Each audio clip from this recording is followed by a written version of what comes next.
flyer itself. Okay, you can go to the YouTube link and join there. Okay, sir.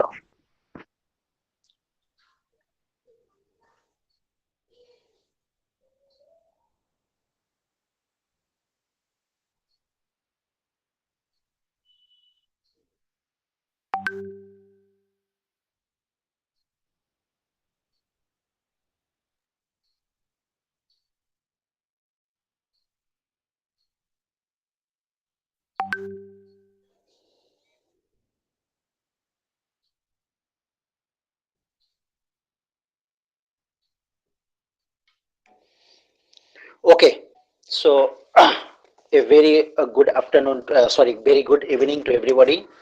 And because of some problems, we are already being late by 15 minutes or more than 15 minutes. So today, the lecture on post-colonialism has been arranged as a part of online lecture series that is going on for the past 6 or 7 months in our department. So this online lecture has been very helpful, because had it been offline, so it would have been very difficult to arrange offline to the outside, especially the outside resource persons, uh, to uh, give them the platform, and also the timing becomes also very much problematic for them to arrange time, because they take their time from highly busy schedule, and it becomes very difficult for them to find a very convenient time to come from their own working place to another place to give a lecture. So thanks to this invisible uh, enemy, we can say that corona, uh, it has been a kind of blessing in disguise, because so many demerits that it has already, so much damage it has already caused. But besides the damage, we are also very lucky enough to have some blessings as well, because uh, before pandemic, we are completely unaware of such kind of platform, online platform, that sitting at the comfort of home, we will be able to listen to the lecture of these eminent personalities from far away. So it has been a kind of blessing in disguise. So today, the lecture that has been arranged has been entitled as Post-Colonialism, and this lecture is also a part of that online lecture series that we are holding in the department, so that the students can get a feel not only to the teachers that are already in the department, but they can also get the opportunity of listening to the lectures of teachers who are teaching the different universities in the state, as well as throughout the country.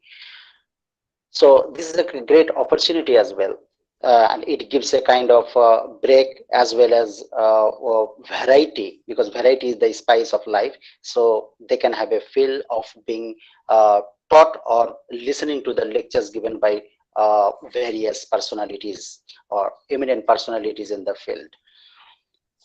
So before we proceed with the lecture, I would like to request our departmental colleague, Professor Pallab Kumar Sarkar, to say something about that on this platform. Okay, Professor Pallab Kumar Sarkar. Good evening, everyone.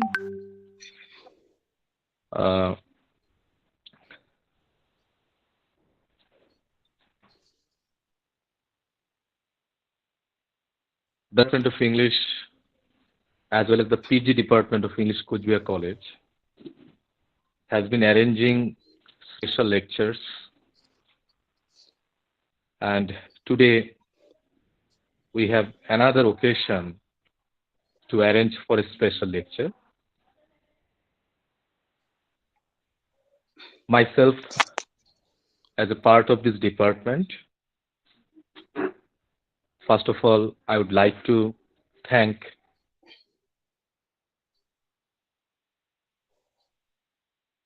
of English, Rabindra Bharati University, and I would also like to thank our principal, sir, Dr. Pankaj Kante. He is not present as platform, but and he's always supportive to our all endeavor. I'd like to congratulate our head of the department, Mr. Tariqul Islam, for arranging such a special lecture. All my colleagues, Mr. Susanta Das, Mr. Prajnajyoti Dutta, Poulomi, Dr. Magna Sarkar, Ms. Kakali, Mr. Hemanta, and all my students. So it is an occasional opportunity for you to hear from someone who is teaching in a very renowned university. So very naturally, it is an occasion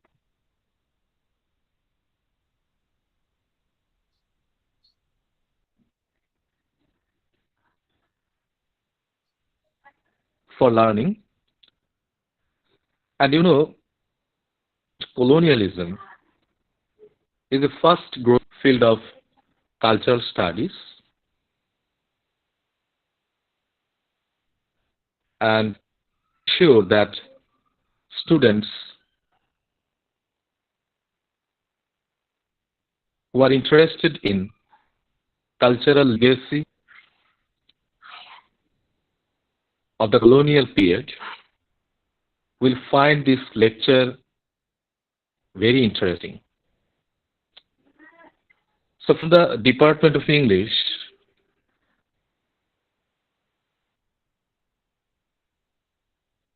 I would like to thank our speaker for today, Dr. Sudha, so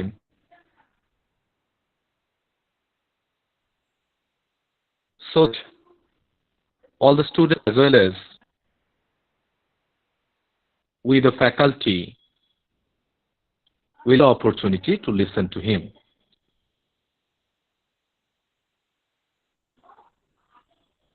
And for the students,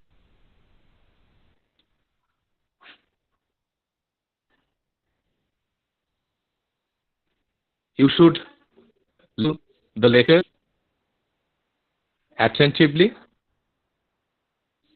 as well as when it is over and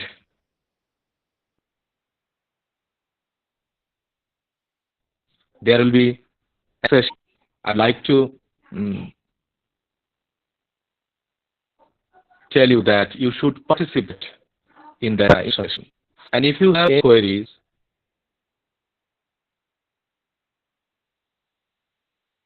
any question in your mind, I hope to express that to our honorable faculty. Now, instead of prolonging my speech, I would like to stop here. Thank you. Okay, thank you, Professor Pallab Kumar Sarkar, who is one of our respected teacher in our department, and also he works like a friend, philosopher, guide in our department, and without whose help and support, it is really very difficult to run the department. Who takes the lead in arranging all the events and all the programs that are held in the department. So thank you, Professor Pallab Kumar Sarkar. Now, before we proceed, our actual program, the lecture. So a little bit about Dr. Shoaib Ekram, should be conveyed to the participants here. So Dr. Shoaib Ekram, he has been working as an assistant professor in the Department of English at Rabindra Bharati University, Kolkata, since 2016. And prior to this, he was teaching at the English language and for English and foreign language in university, that is IFLU, Hyderabad, and he was teaching Foreign Language University, Hyderabad, Lucknow campus from 2012 to 2016. He was there. He did his master's as well as PhD from the same university, that is the Foreign Language University, Hyderabad. And his doctoral thesis was on a critical discourse analysis of Mahesh Dattani's select plays. His area of interests includes critical linguistics, Indian English literature, cultural studies, and theory. Besides being a very good and popular teacher, Dr. Ekram is also an outstanding scholar. He has presented many papers in national and international seminars and conferences at home and abroad. He has got numerous publications in national and international journals of repute to his credit. So with this, I would like to, on behalf of English department, I would like to take this opportunity to congratulate as well as welcome our esteemed speaker, Dr. Shoaib Ekram, on this platform. So over to Dr. Shoaib Ekram, sir. Please proceed with your lecture. Thank you. Thank you. I would like to share my screen because I have a PPT. So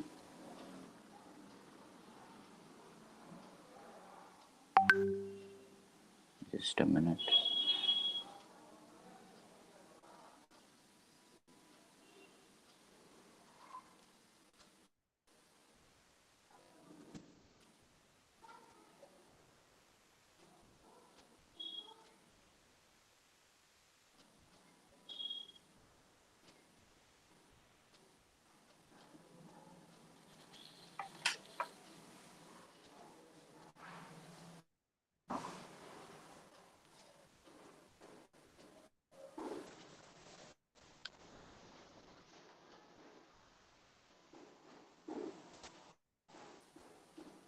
Is my screen visible? Yes, sir. Yes, sir. Yes, yes, yes. Yes, sir. Thank you. Right. Thank you. No, sir. Sorry. It's visible. If it is visible to some, it will be visible to all. Right. So, good evening, students, respected colleagues. Welcome for this lecture series. The topic of my lecture today, presentation or interaction today, is on post-colonialism. Good night, sir. Is on post-colonialism, right?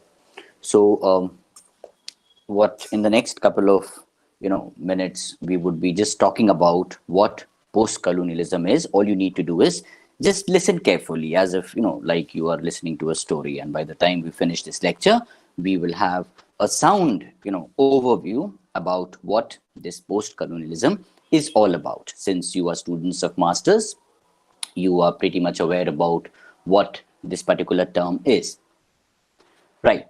So suppose we talk about the inception of colonialism. Okay, so colonialism is like farming. Like, say, for example, suppose a tree is planted, a big tree is planted, it becomes big, and under its shadow, no other plants can flourish. It, kind of destroys others around it. It portrays as if it is going to provide you shade and protect you, probably from the rain and from the lightning. So this is the idea which it projects. A big tree. It says, come and stand, under me, and I will give you shade. So this is what it portrays. Protection. But this is the entire idea of colonialism. The idea of colony means profit. But you see, when the big tree flourishes, under its shadow, no other plants can flourish. So if you look at the picture carefully, beneath the tree, the land is barren. We don't have any other plantation, no trees and all. So you see, the idea behind colonialism is, it means that the profit is for the big trees and no profit for small trees. It means loot, plunder, taking away the wealth.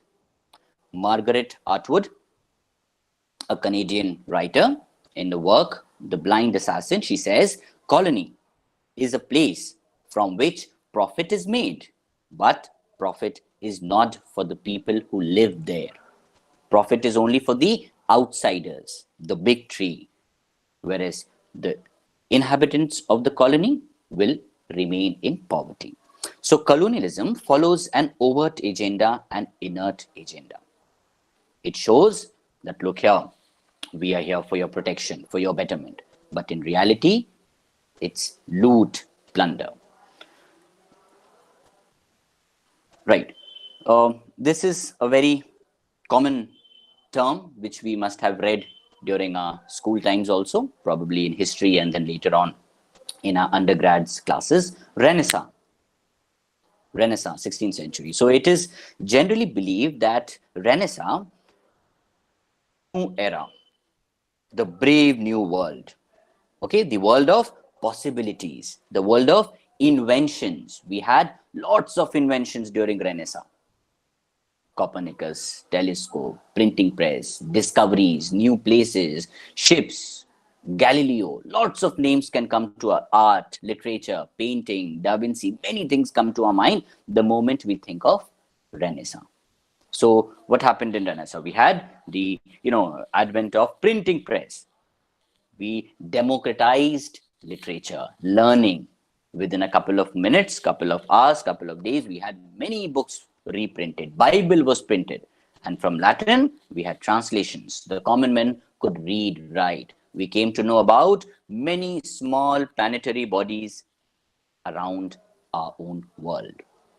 Galileo, Copernicus, we found the earth does not remain constant. In fact, it revolves around the sun. Then what else? We came to know about lots of discoveries. Discoveries of places. The universe before Renaissance was theocentric. That is, God was in the center and everything revolved around God. But during the Renaissance, it changed. The universe became geocentric. Man became the epicenter of everything. Learning of classical texts started happening. The universe became geocentric.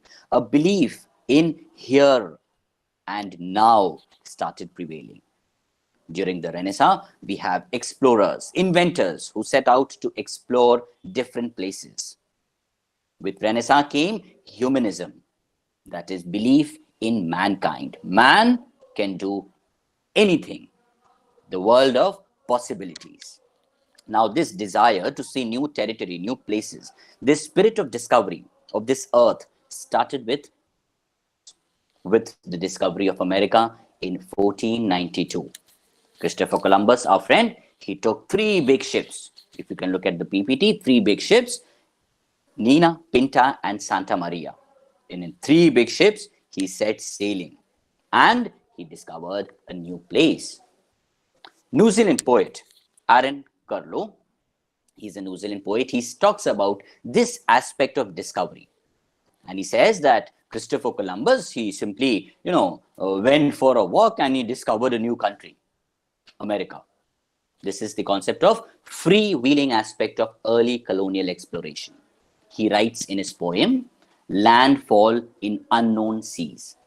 Just a small little couplet from the poem, which I have taken for the presentation. He says, simply by sailing in a new direction, you could enlarge the world. The idea of Renaissance. You simply take your ship and you go out on the sea. And after a couple of, days, weeks, you could enlarge the world. A new place can, be discovered. So this was the entire concept of discoveries. So we had many discoveries. Say, for example, America, like I talked about, was discovered by Christopher Columbus. New Zealand The discovery of New Zealand was by Abel Tasman in 1642. Canada was discovered by Jacques Carter. Australia was discovered by, Cook, Captain Cook. So you see, this entire trend of discoveries was from Renaissance. But you see, when things are discovered, there will always be two sides of a coin. Now, discoveries was not limited to Renaissance, in fact, because if we go a bit back in history, before colonialism started in Renaissance, before colonialism, UK existed, United Kingdom, consisting of England, Ireland, Scotland, and Wales. Renaissance resistance, in fact, was also found in Ireland much before the advent of Renaissance. The Lordship of Ireland was transferred to England way back in 1170, way back, much before the 16th century. And since then, the relationship has been very bad. The English planted English in Ireland, that is, the Englishmen planted English in Ireland, and the kind of justification which they gave for occupation of Ireland, this justification is present in this work of Edmund Spenser, A View of Present State of Ireland. And the justification was on bad governance. Justification of occupation of Ireland. Now, what does this argument talk about? This argument talks about reducing the savage nation to better government and civility. So you see, this is the reason why the Englishmen thought that occupying Ireland is important.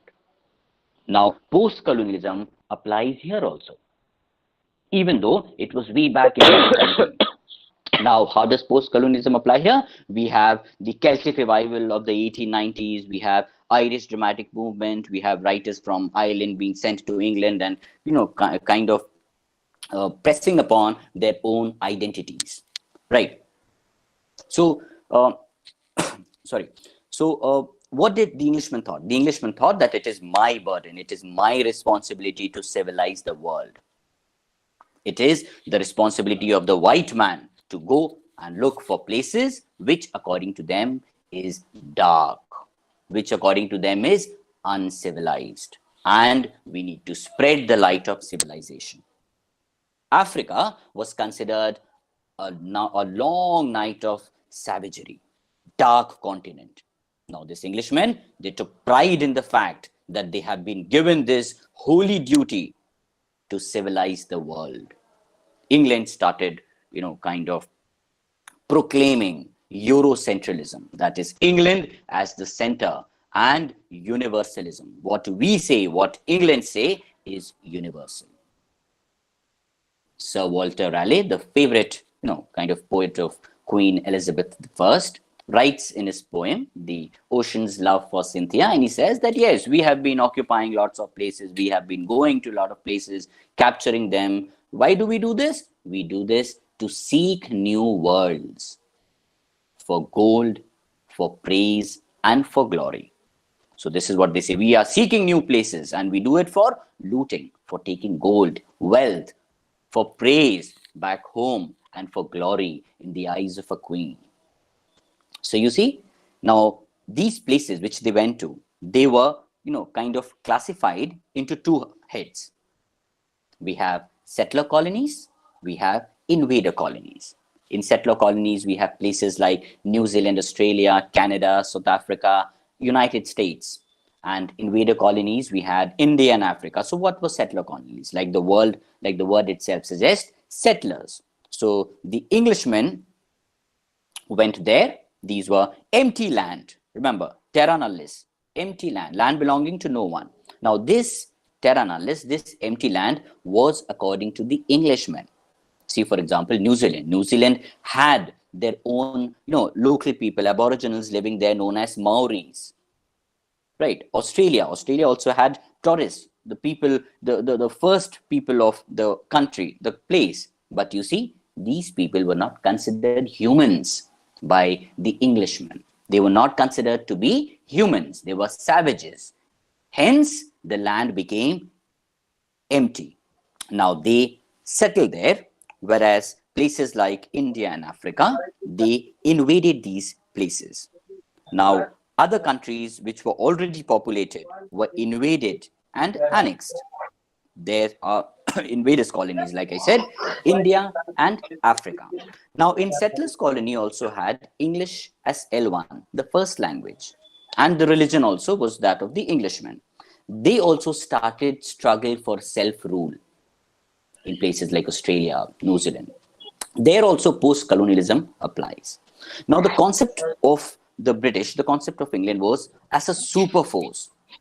They used to talk about the sun never sets in the British. They say the sun never sets in the British, and the British, the glory of England is always spreading. Now, this idea is, kind of shown in a sonnet by a contemporary, poet born in 1930s around. He goes by the name Geoffrey Hill. And in his work, A Short History of British India, his work shows the impact of colonization, how the colonization, the kind of impact it had for the colonized and the colonizers. Then, to make this more clear, we must have all come across this particular play by William Shakespeare, Tempest. Now, this play is supposed to be one of the classical example of colonialism. In fact, post-colonialism also, where we have the character Caliban revolting. So, what is Tempest? Tempest has, many a times been interpreted as a kind of a play that is about colonialism. Why? Because we have a character who goes by the name Prospero. He comes to an enchanted island belonging to Sycorax. He subdues her, rules the land, and then imposes his own culture on the people of the land. This interpretation, you see, Prospero is not seen primarily as a kind father figure of Miranda, which he is. Instead, Tempest is viewed in the lens of how a native, Caliban, is uprooted from his own land by putting him under slavery and describing him as a savage, a monster. Prospero can be seen as a representative, typical representative of the European who snatches the land of the natives, enslaves them. He, has a sense of superiority. He takes Caliban and he tells him that you're a savage, you're a half man, you are a monster. He is pushing the natives to the side. He places himself at the head of all affairs. And he says that I am the one who decides what will happen and what will not happen, a kind of a master. Now, he displaces Sycorax, that is Caliban's mother, and treats her like an animal. He is in full control of everything on the island. He makes Caliban, the poor Caliban, work as his servant and calls him darkness. He says that this thing of darkness I call my own. So this is how he refers to Caliban. He says this is a thing of darkness. He makes Caliban work and work like a servant. Europeans fantasize the other as wild, exotic. So Prospero, he describes all negative attributes. He kind of Caliban. So Caliban becomes evil. Caliban becomes treacherous, violent, animal, monster, drunkard, savage, devil, everything which is negative. And on the other hand, Prospero becomes the ever enlightening master who has taken the pain to come on this dangerous island and educate this monster. Now, this shows the typical colonizer's attitude upon looking down on the colonized people, the natives. The whites always looked down on the people of the other color. Dominate, that is what they proclaim. They are born to dominate. Caliban is treated as inferior. The colonizers, they use words like light and knowledge, wisdom to refer to themselves. And the other always becomes dark, ignorant, monster. Now, this opposition, this binary opposition shows that Prospero, as a colonizer, creates essences about colonized people. Prospero sees himself like a ruler and he's, taking this, pain, the white man's burden. It's a very critical term. It's a white man's burden because the white man thinks that, yes, this is a pain which I'm taking. I'm enduring this pain with a smiling face. Why? Because it is the betterment for the larger good. I'm taking this pain in order to help these savages come out of their, bad conditions, predicament. Now, this Prospero tries to educate and civilize Caliban. But in the garb of it, what is he doing? He's taking away the entire wealth. The civilizing mission is always accompanied by the kind of politics of domination. These elements is clearly shown in the words of Caliban when he says, this island's mine. This is what Caliban speaks. Okay, so he says, this island's mine by Sycorax my mother, which thou takest from me. When thou camest first, he's referring to Prospero. When you came first, you stroked me and made me mine, wouldst give me water with berries in it, and teach me how to name the bigger light, and how the less that burn by day and night. And then I loved thee. This is the admiration for the colonizers. Because, the natives are in awe. They're amazed to see the white man coming with a hat and a leather boot with a stick in their hand, smoking a pipe. So they are fascinated. And he says, I love thee and showed thee all the qualities of the isles, the fresh springs, brain pits, barren place and fertile. Cursed be I. Now he understands that the real agenda was loot, plunder. He says, cursed be I that did so. All the charms of Sycorax, toads, beetles, bat, light on you. For I am all the subject that you have, for which was mine own king. And here you stay me in this rock, while you keep from me the rest of the island. So this is what he says. You are taking the entire island to all by yourself. And I am given this particular small place to live. So this is, a text from the angle of how we deconstruct this tempest from the angle of post-colonialism. Now, when we take the concept of post-colonialism or colonialism and put it to the Indian context. So when the Englishmen came first to India, they came as traders. Remember, when they came to the Bengal, area, they came as traders and they basically wanted to trade. The East India Company, they wanted to trade. And how do they trade? They come and they say, we want spices from your land and we shall give you cotton in return or whatever it is, but it is for trade. Now, Rudyard Kipling, in his poem A Tale of Two Cities, describes this entire idea of trading in the garb and the real idea being looting. He says, once 200 years ago, the trader came meek and tame.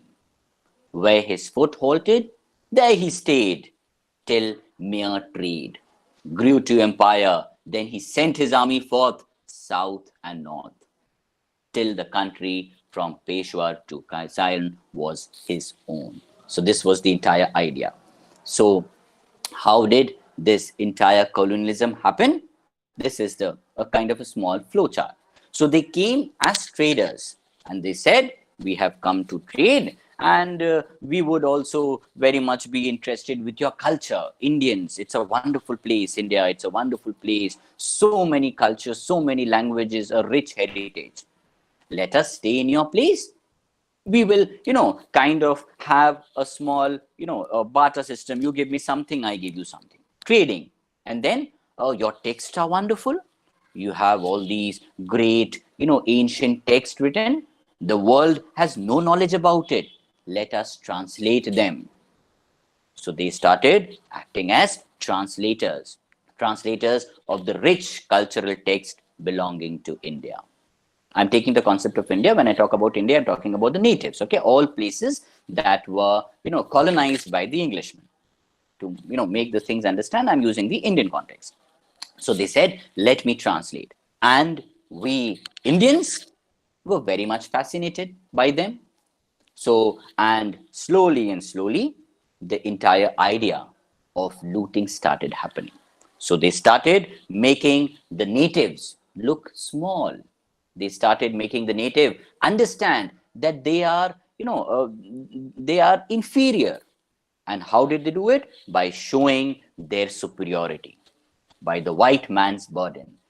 The idea of civilization. So initially they had come as traders. Now this concept of, trade being used in order to enter into a country can be, seen way back in the Spectator Club. Remember? We have a Spectator Club, and one of the 6 members of the Spectator Club was Sir Andrew Freeport. Now he says that we must extend the empire through trade. There were other characters also of the Spectator Club, if you remember, Sir Roger de Coverley, Mr. Spectator, the Templar, Winnie Honeycomb, Andrew Freeport, Captain Sentry. So he says, so you see, the idea is rooted deep in literature itself, that trading should be used as entering into a country. And then you see the riches there, you see the kind of the wealth it is there in the country, and then the white man burden starts to show that I have come here to civilize you. But how do they do that? Remember, Prospero cannot teach Caliban, because Prospero is supposed to enlighten the entire island. So he involves Miranda. He says, Miranda, you go and teach Caliban and make him civilized. Similar was the case in India. This Englishman thought, if I go in all places to teach civilization to these Indians, I will not be able to rule. I will not be able to loot. So what he did, he started creating surrogate Englishmen. So they would be brown in color, but in taste, they would be English. So what did the English do? They took a couple of Indians and they made them travel to the West, showed them the lifestyle, showed them the culture, showed them the taste of English. And when these Indians came back, they started disliking their own culture. And they had twin identities. They became surrogate Englishmen. They became brown sahibs. Their color was brown because they are Indian, but they are sahib because their taste changed now. They became Englishmen. So you see, the real purpose was looting. The Englishmen were thieves. They showed interest in the works of the natives. They mesmerized the natives. They showed that we are translators. They made, the Indians fascinated by looking at themselves, and they planted these surrogate Englishmen for civilizational imperialism.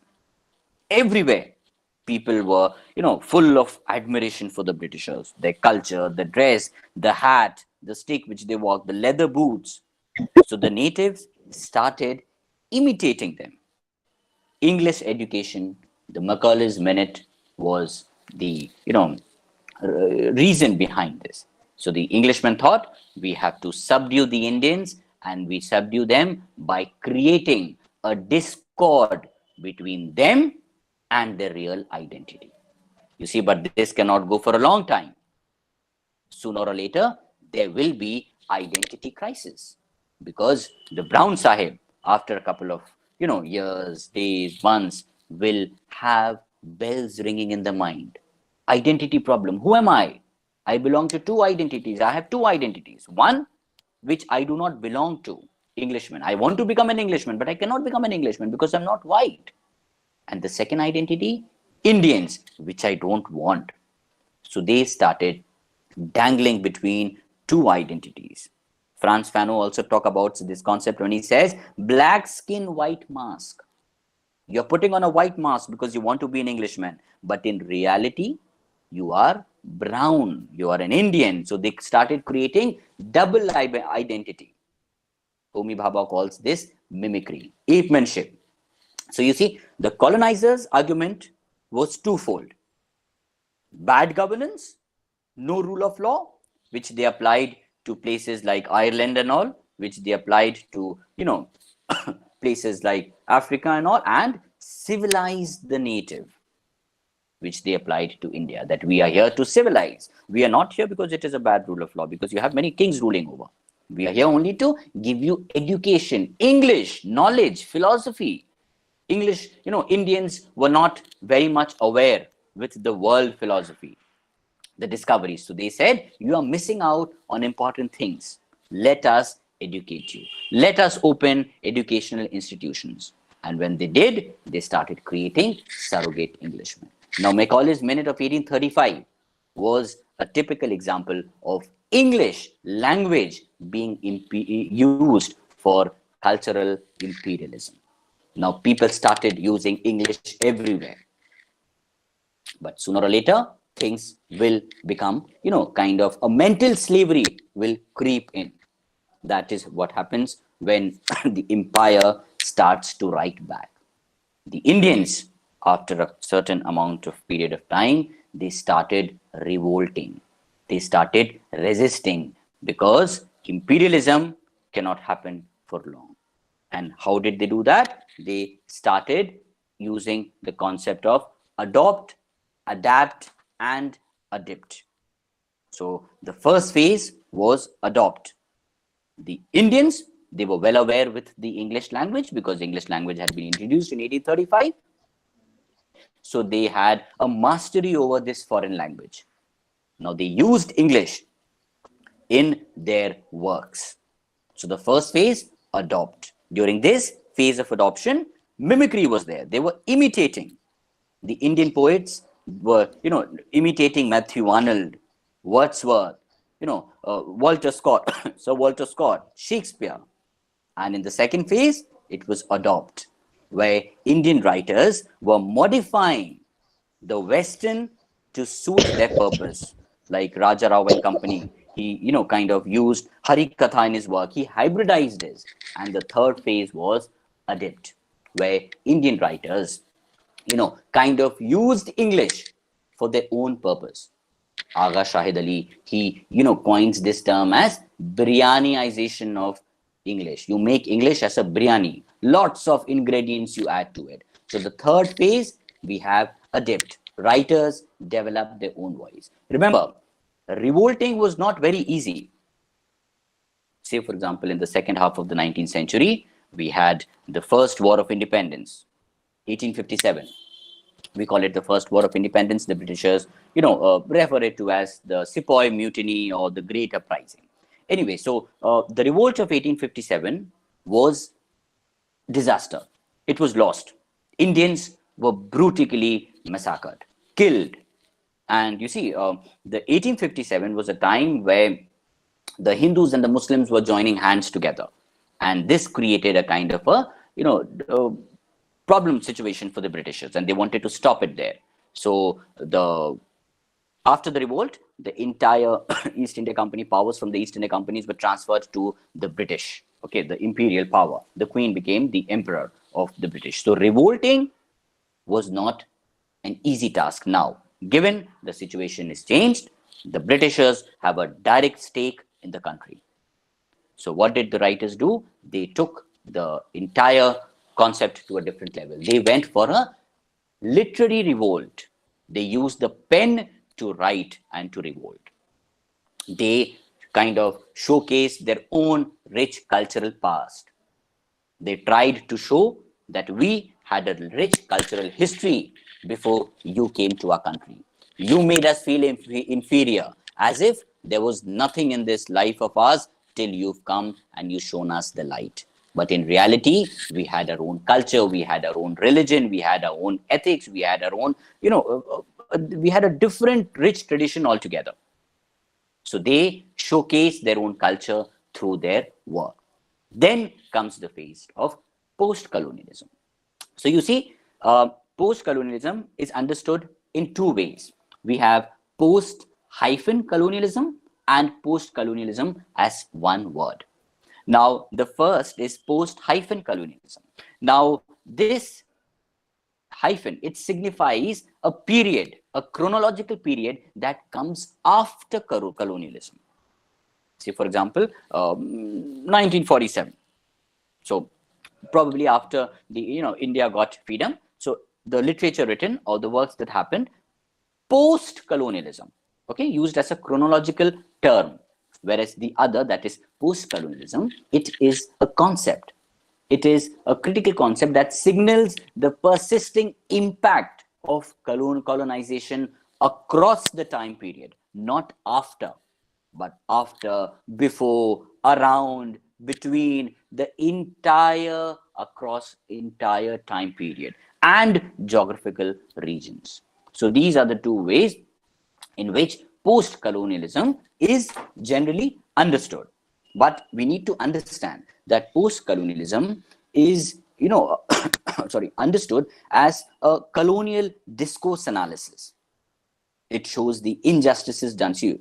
Independence is achieved. So we are going beyond colonialism. So he says, we bring up the entire injustices done to the natives, how they were made to feel inferior, how they suffered from the loss of their native tongue. Every branch of learning was colonized by English. The Englishmen, the English studies, it was a kind of a, it spread its tentacles in every branch of learning. Now, while the process of colonization was continuing, we entered the phase of uneasiness, where we talk about the phase of adopt, adapt. The colonized natives were uneasy with this treatment meted to them. So they started asserting their cultural identity. We have Raja Rao writing Kanthapura, we have Ahmad Ali's Twilight in Delhi, we have Mahatma Gandhi writing Hind Swaraj. Now these are what? These are post-colonial texts, because they all have one thing in common. That is, they are all anti-colonial. They are all anti-colonial in nature. The colonized, now the colonized people, they have become so intellectual, and they in fact have become sophisticated more than the colonizers themselves because of the Western education, and now they are giving discourses. Now there are many Indians, Asians, Africans who are professors of English in the West. They are teaching English in England and America. They are teaching English to Englishmen, and they are doing fairly well. Now, this is what is also known as colonization in the reverse. The periphery is now coming to the center. They are intellectually colonizing the West. They are everywhere. They are winning prizes. They are winning prizes for English. We have Hawthorne Prize, Booker Prize, Nobel Prize, and whatnot. So you see, literatures after colonization, literatures are now focused on marginalization, marginalized sections of society. We must understand that the worst affected by colonialism were the natives of the country, the aboriginals, the Maoris, the natives of Africa. They were the tribals of India. They were the most badly affected people. That is why to be truly post-colonial is to be talking about the marginalized, the aboriginals, because they were victimized, they were exploited. Dalits, for example, in India. Now, you see, writers like Mahashweta Devi. Now, she is a post-colonial writer. She wrote in Bengali, translated into English. So you see, writing about Dalit literature itself, we may have this question that Dalit literature has nothing to do with British colonialism. No. Even they were victims of internal colonization. After independence was achieved, the country got independence, Dalit writers started writing. Hence, Dalit literature also becomes part of post-colonialism. It is a literature of protest. You assert your identity. It speaks about the volumes of the amount and the years of injustices done to them. Baha, Sohini, the typical example of injustice meted out to them, truly portrayed by Mulk Raj Anand in Untouchable. So you see, post-colonialism is no longer a monolithic discourse. It is not one unidimensional. It is a concept of many views, like a prism of many colors and nuances. It has been shaped. We have great thinkers and writers like Fanon, Homi Bhabha, Gayatri Chakravarti Spivak. Okay, so what do these writers have in common? They talk about the paradigm shift, the centrifugation of margins. Remember, the margins are now asserting themselves, and they are coming and dislodging the center, and they are becoming the new center. Those who were margins at one point of time are now at the helm of business. Now they are in the center. So you see, post-colonial writings have some very common and stark features common among them. So in all countries where we have colonizations, where we have post-colonial studies, we have these terms common: resistance, revolt. These are the features of post-colonial writings in all geographical, spread across all geographical spaces. We have resistance, revolt, assertion will be there of identity, culture, rewriting, because so far everything written was written from the point of view of the British imperial power. The white man had the pen in his hand and he wrote our history. Now it is time to rewrite this history and to decolonize. Michel Foucault talks about resistance. Bhabha also talks about mimicry when he says, no, mimicry is used as an active mode of resistance. The British erased the marginalized from history, and we must now assert ourselves. We must rewrite the history.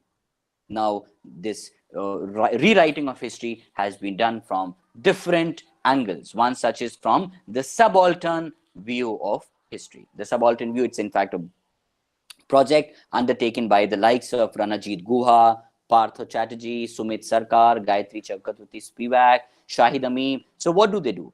They retrieve the subaltern history and they show the gaps in the national narrative.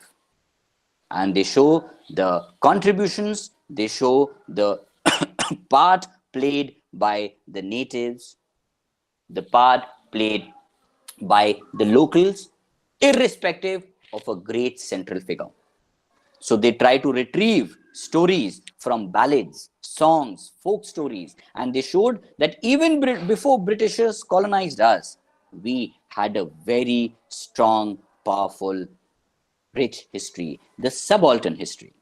Now we need to rewrite from the angle of the colonized, the natives. You see, feminism, for example, earlier the pen was in the hand of the male and the male wrote from their point of view. Now, since the women have the power, they are writing from their angle. So you see, rewriting, the entire concept of rewriting is very important. Life and literature, in life and also in literature, the marginalized sections are always haunted, always. They are always sidelined. So it is very important to rewrite the stories. Now, rewriting is very important. How is it important? I give you an example of Tempest. So you see, there are many texts which are there in literature, written in the 16th century, 15th century, 17th century. These are grand narratives. Now, they are now being broken upon and they are used in small mini narrative, which is the entire concept of rewriting the canon, the counter discourse, where a British text has been used and reworked from different angle. Helen Tiffin suggests that a rereading and rewriting of earlier European historical and fictional record is necessary.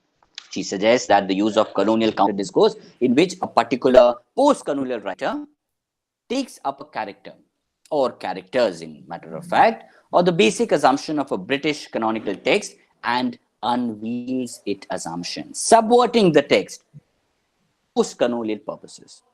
Say, for example, Robinson Crusoe. So Robinson Crusoe has a character, Man Friday, and later on, this character, it's a marginal character. Now, this marginal character has been made a central character by J.M. Coetzee in the novel Foe. Tempest, like I talked about, has a character, Caliban, who's supposed to be a savage, a monster, okay, a marginal character. Now this character has been taken by George Lamming and made a central character in The Castle of My Skin. Jane Eyre has a character, Bertha Mason. Now this is used as a main character, subverting. Remember, a marginal character is now taken up and made the central character in White Sargasso Sea. Tempest has Sycorax, and Sycorax is made the sorry is made the main character, the central character of Indigo by Marina Warner. Then we have Tempest, Miranda. Now Miranda is made the central character of Mama Day. Caliban is used by Browning in the work Caliban upon Setebos. Miranda is again worked by Gloriana Mena in The Diviners. Clarissa Harlowe is used as a main character in the text The Color Purple. So what my idea about this is counter discourse, where we tend to break the grand narratives and produce mini narratives from different point of view. So far the story has been written from the point of view of the European, and the European showed us this is a central character, this is a marginal character, because all deformities, all negative attributes are given to this small character. But post-colonial writing subvert this. They kind of change the entire power dynamics. They make the marginal character as the central character. The periphery now climbs right at the top and becomes the center. Now you see the same is happening in the Indian context also. We have writers like Bama, Dalit writers, who are at par with other global writers. They are being studied everywhere in America, in France, because their literature is of protest. Now, we don't talk about can the subaltern speak. We don't talk about can the subaltern speak. In fact, now the subaltern can not only speak, but they can theorize as well. They have become theorists, great theorists. We have Spivak, Edward Said, Franz Fanon, who themselves had been subjugated and were from marginalized parts of the country, and now they are emerging as the torchbearers of education. And then we have decolonize. The slogan also says to decolonize. Now, language and literature was used as a mean to colonize the mind of the native. It was the agenda of the Britishers to colonize with the help of the language. English, fascination for the English language. Now, in post-colonialism, we need to decolonize this. We are now bringing in what is known as Indian English literatures. Indian English literatures in translation. Literatures from invader colonies, from all the colonies that were once upon a time invaded by the British. We are bringing in Indian classical literature. Now we have translation from literature from marginalized Indian languages. Because you see, even in translation, we have, certain languages are more favored. Say, for example, Hindi, Bengali, Tamil, Malayalam, Marathi. But you see, now even non-canonical languages like Maithili, Bodo, Khasi, Nagamese, Assamese, Bhojpuri. So these languages are now being brought into focus. So you see, this is the true spirit of post-colonialism. Edward Said, his Orientalism in 1978, he talks about marginalization. How marginalization slowly started to work upon. But remember, his work was not on marginality itself. His work was not on marginalization. It was not even about subaltern. It was about the Western concept of Orient. So you see, this entire trinity, Edward Said, Homi Bhabha, and Gayatri Chakravarti Spivak. We have Fanon also, we have Googie also, we have Gandhi also, and we have great many writers of all. But all these writers assert the slogans which I have just talked about. They all talk about resistance. They all talk about revolt. assertion, they're asserting their identity, their culture, rewriting from their perspective, rewriting their history from their perspective, and to decolonize. It was the product of Western education, and now they are kind of theorizing their own on their own. To be truly post-colonial, you need to speak about and you need to speak against exploitation. Exploitation of Dalits, the marginalized, the poor, the Muslims, the women, the transgenders, the gays, the aboriginals, the tribals.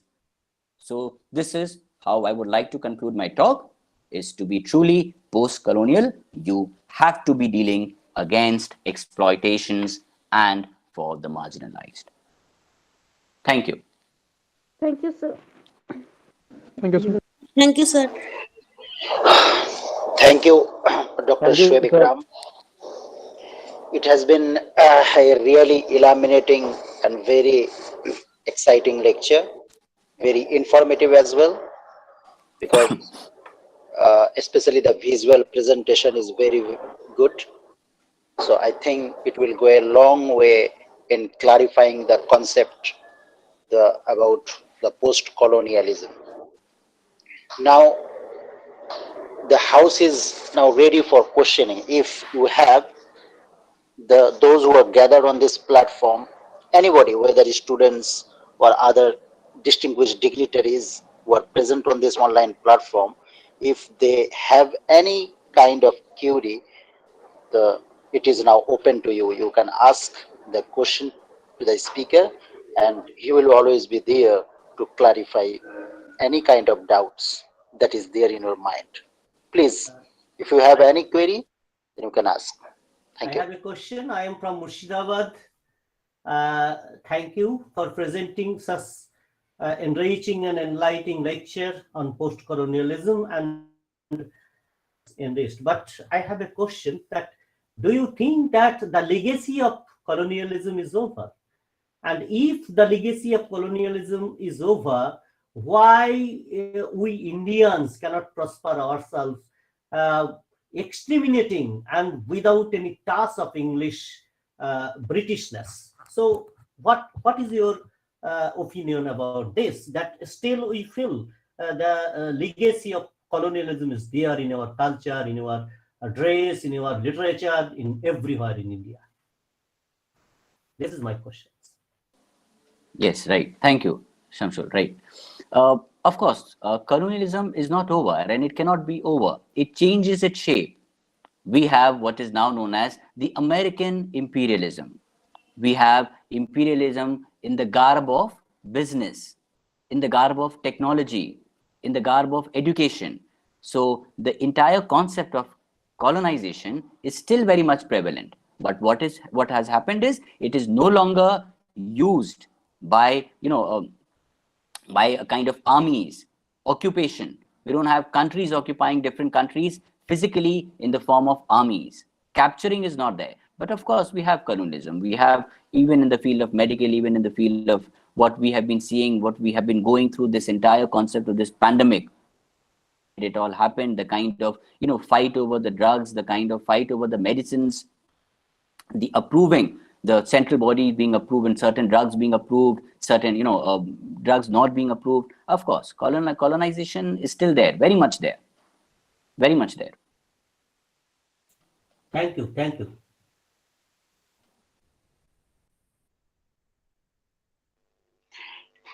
And anybody else? I think it's very late. That is why most of them must be. No, it's tired. not late. It's okay. It's not late. Okay. Is there any other question to be asked? If you have any doubts, then you can still clarify. Okay. Once again, may I ask a questions again? Okay. Yes. Derek Walcott, one of the greatest post-colonial writers. I am questioning you out of Indian context, from the international context, and he says that the English language is nobody's special property.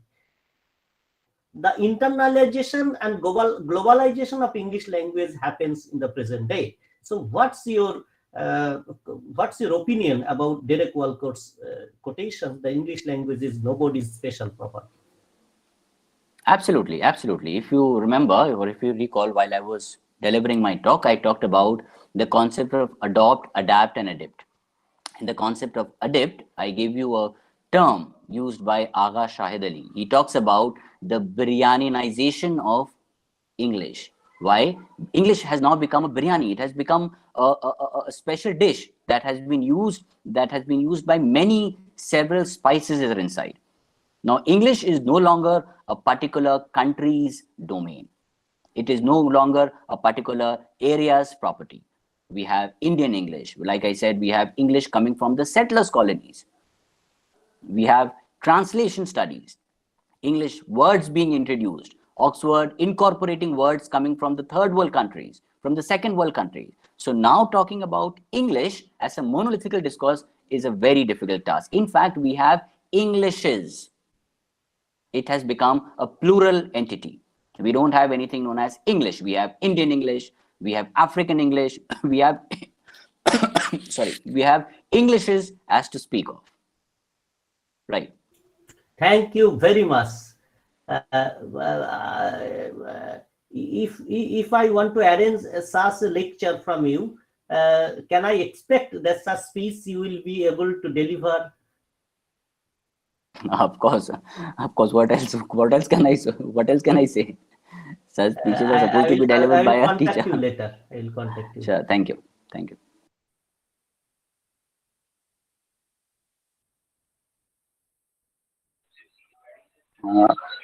So I have a question. I'm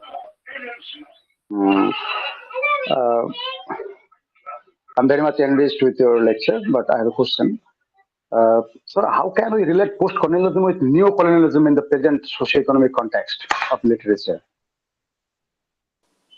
Of course, it is new colonialism. Like I said, it changes the garb, it changes the packet. The packaging is changed, but it still remains the same. Post-colonial, like I talk about, is understood as a concept that is talking about colonialism and after that. So today, if we talk about, we are still in the era of post-colonial studies. We are still in the area of post-colonialism. Like I said, it changes. It changes. The themes change. Like I talk about Dalit literature. Dalit literature is a result of post-colonial. Now, if we talk about that, since Dalits were not repressed by the Britishers, it is not a direct, kind of an aftermath of British imperialism. No, they are also the result of kind of domination, if not domination by the Britishers, domination by the higher caste. So of course neocolonialism is very much there. It changes, of course. Thank you, sir. Thank you.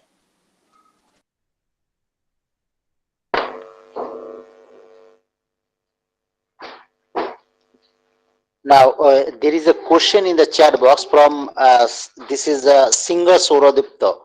Sir, can we project Virginia Woolf as an insignia of post-colonial English literature? Absolutely, absolutely. I had said this in my lecture, like feminism, for example. You see, post-colonialism and feminism, they are the same thing. Same thing, when I say same thing, I mean, feminism also talks about repression. Repression of women as a class. Repression of a woman, like I said, the men had the pen in their hand and they wrote history, they wrote story, and they wrote viewpoint from their point of view. Now we have women writers writing about themselves from their point of view. So what were the Europeans doing? What was colonialism all about? Representing. Representation was the phenomena used in colonization. I will represent you. I will teach you. I will talk about you. Post-col talks about no. I will talk about myself. I don't need to be represented. I don't need to be shown. Similar is the concept with feminism. Feminism, post-colonialism, postmodernism. These are all the same sides of the coin. They all talk about repression. They all talk about subjugation. They all talk about marginalization. Like I said, they talk about revisiting the past. They talk about assertion. They talk about representing themselves, not through others, but through themselves. Not audible, Now, Caliban. Now Caliban does not require Prospero to teach him things. Now Caliban does not require Prospero to give him civilization. Caliban is important enough and independent enough to speak for himself. Right. There is another question in the chat box. It is from Sahib Sheikh. His question is, can we find the theme of post-colonialism in the writings of Joseph Conrad? Of course, everything. Like I said, I used the example of a tempest. If I had example, I would have used other texts also. Of course, the heart of darkness. You find the entire concept of colonization there. Very much. Okay, there is another question from Tithi. Sir, what was Chinua Achebe's version regarding Conrad's Heart of Darkness? Right. Chinua Achebe talks about the kind of writing which Conrad had shown. They like I talked about the Tempest. He showed that how the natives were looked down upon, and how the Heart of Darkness is a typical example of universalism, typical example of Eurocentralism, where Europe is projected as the epitome of culture, civilization, and the natives are debunked, looked down upon, and made inferior. Now, there is another question by Sovi Goswami, but I am not getting the question. Okay, please, Sovi Goswami, please unmute yourself and you can ask directly to the speaker the question that you have in your mind. Sovi, please. Yes, sir. Sir, What is your question? What is the marginalization related to post-colonialism? Right. What is marginalization? Marginalization is where you marginalized a particular community, you marginalized a particular class, you marginalized a particular group, an ethnic group, and you do not allow the group any kind of representation in the center. Where if you see geometry, for example, if you make a circle in a white sheet of paper, and the border of the circle is margins, right? So the natives were at the border of the circle, and at the middle of the circle, the central focus point was the European masters, and the natives were sent right back at the peripheries.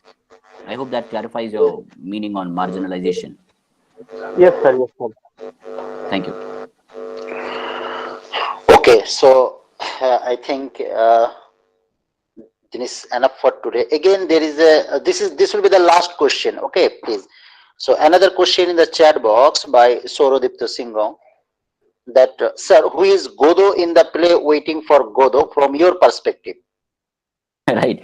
Now we are entering into the concept of absurd theater. Like I said, postmodernism, absurd theater is also a part of post-colonial studies, where you talk about the ideas of you break a big narrative into mini narrative, like you talked about. Of course, Godo can be representative, can be understood as God or as a figure who you wait in order to change your focus. This is absurd literature. I'm still not getting your question. How do you relate? What was the question once again? Yes, the question was, sir, who is Godo in the play Waiting for Godo from your perspective? Yes, it's an absurd literature. Waiting for Godo is a entity who you wait for, and things do not change. Like I talked about, in absurd literature, nothing happens. It's just it is, you just keep waiting for something to happen which eventually doesn't turn up. From post-colonial angle, it is very difficult concept.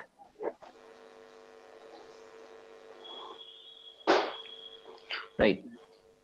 Does that clarify, Sorodipto Singh, of the questions or the query that you have in mind? Please, you can respond. Sorodipto Singh. Okay, so let us now wind up, because we are already late by more than half an hour. Okay, so thank you, Dr. Shoaib Ekram, for taking some time from your highly busy schedule and illuminating us by your very informative and exciting lecture. And the concept of post-colonialism has now become crystal clear to the teachers as well as the students alike who are gathered on this platform. Thank you, sir.